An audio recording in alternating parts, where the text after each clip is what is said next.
Welcome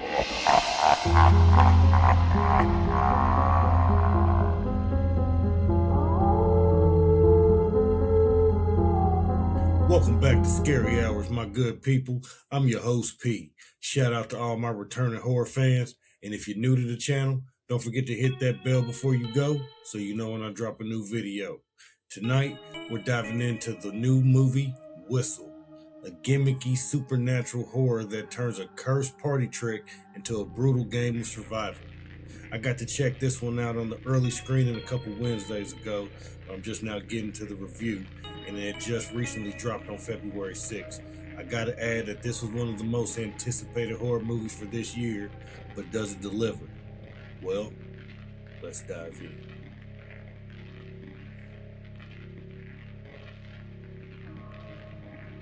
A 2026 horror film directed by Corbin Hardy, starring Daphne Keane, Sophie Nélisse, and Nick Frost.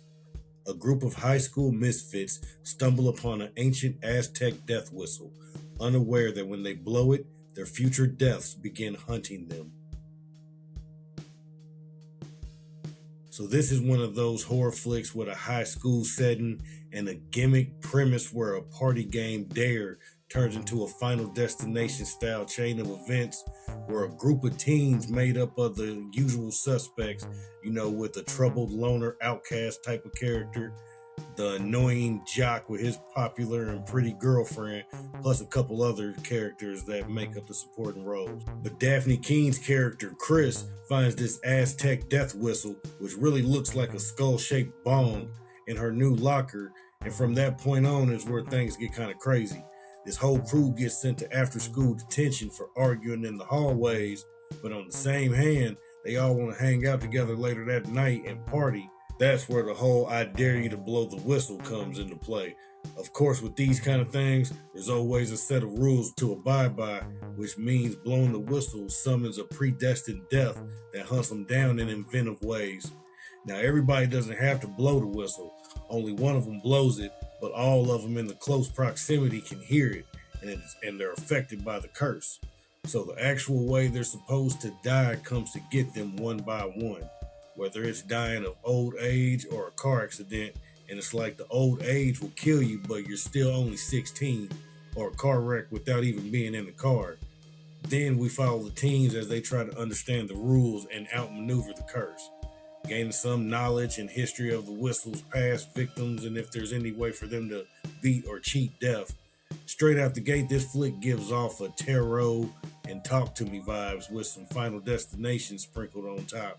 And I gotta say, I'm happy with the way it was executed with this rated R, because we've seen our fair share of attempts at PG-13 horror films that just don't cut it.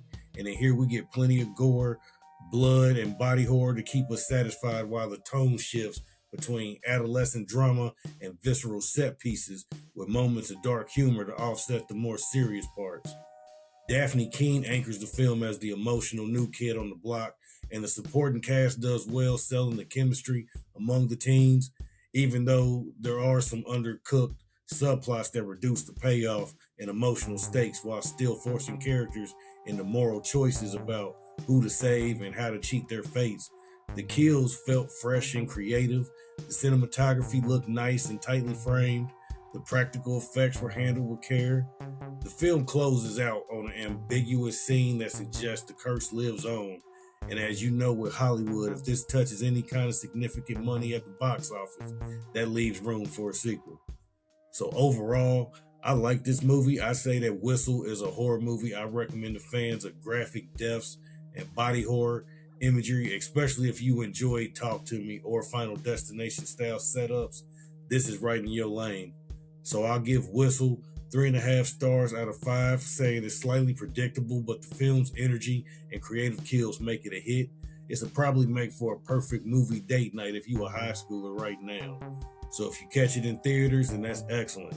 If not, it'll be available on the digital platform soon. I think Shudder, and it definitely will be added to my collection. So check it out. What if I don't want to die?